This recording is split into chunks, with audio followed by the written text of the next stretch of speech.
I'm Nicholas Kristof. I recently traveled to Myanmar, a Southeast Asian country moving from dictatorship to democracy. But something tragic is unfolding here as the world stands by. Hundreds of thousands of people confined to modern-day concentration camps, and inside, a daily struggle between life and death. We have a woman who is in labor with a breech delivery. One foot has emerged. People like Munura Begum are locked up here because of their ethnicity. They live behind fences and police checkpoints. They can't leave, and doctors aren't allowed in, even to save their lives. Munura has been in labor for 20 hours. Her life is at risk. So is the baby's. Is she gonna die?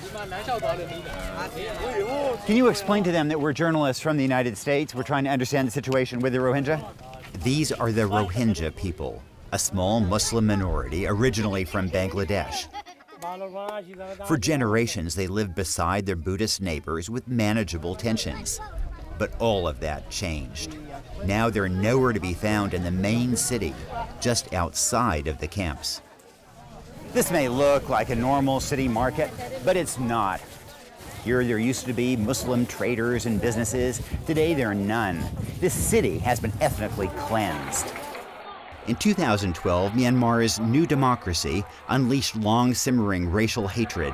Violent clashes killed scores of Muslims and destroyed nearly 100,000 homes. Now the government's making that terrible situation worse. The authorities fence the Muslims into closed camps, leaving them to rot. They can go anywhere within the camps, but they can't leave. It's like we are like being in the jail.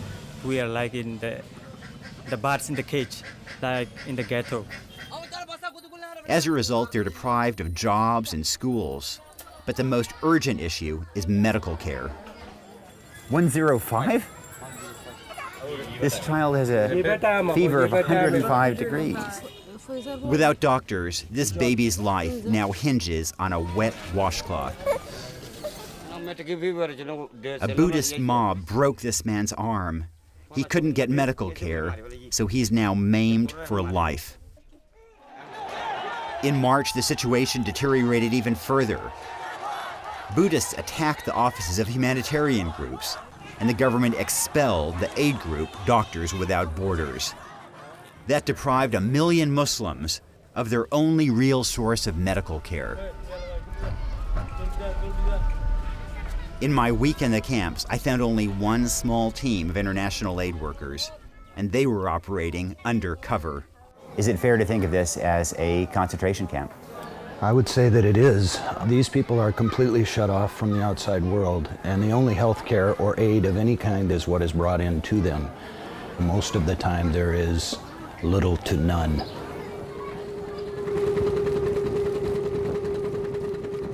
Thousands of Rohingya Muslims have risked their lives fleeing by boat to neighboring Thailand. Many of the relatives they left behind are now planning their own escapes through the camp's only remaining link to the outside world.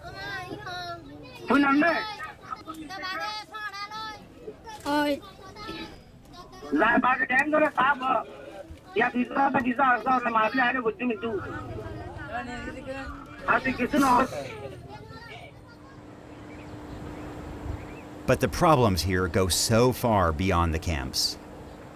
I also visited rural Muslim villages where much of the violence took place. Like the camps, they're sealed off and guarded by Buddhist police who claim they're just keeping the peace. These Muslims are so isolated that when we arrived, a farmer handed us a letter written in broken English. People and Rohingya people are problem. It was a desperate plea for help. What is the biggest difficulty of people here in this village? And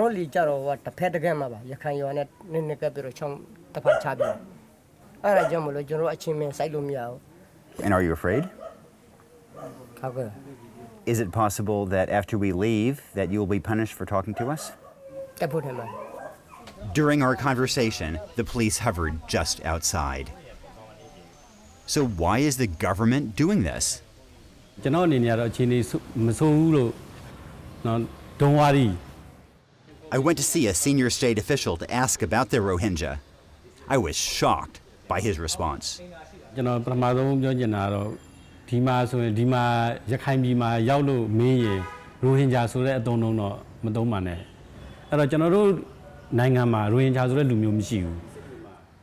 How can there be progress for the Rohingya when officials deny their very existence? In the camp the other day, we saw a young woman who desperately needed a C-section.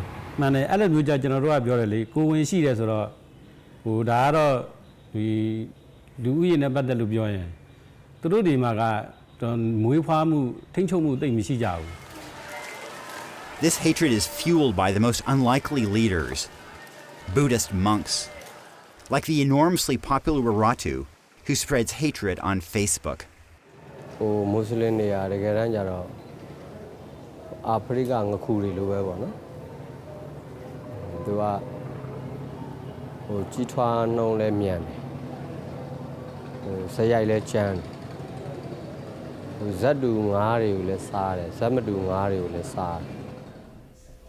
Pop into even a remote monastery, and you can find echoes of Waratu.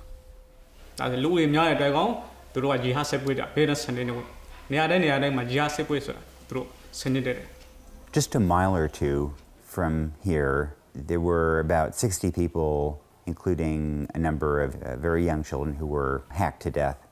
Do you have a responsibility as a religious leader to try to prevent this from happening again?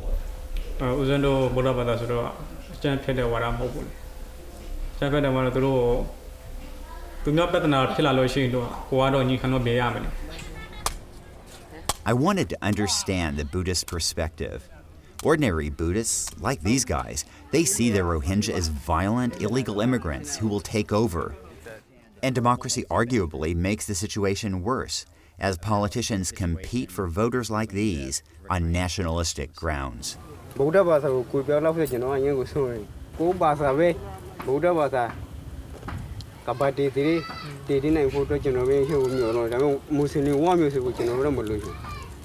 Frankly, that's a ridiculous fear.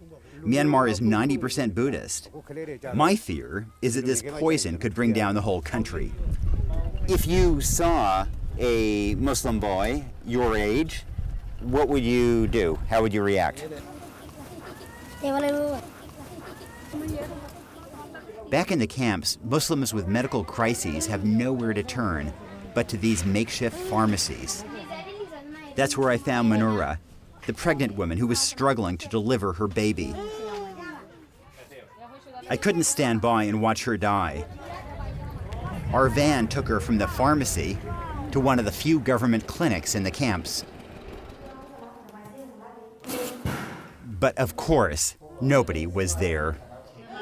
We called for a nurse, but when she finally showed up, she said she wasn't up to the task. Is she gonna die? She will die. It seems to me that what is killing her is not just the breech birth, but it is also the government policy of not allowing more doctors here.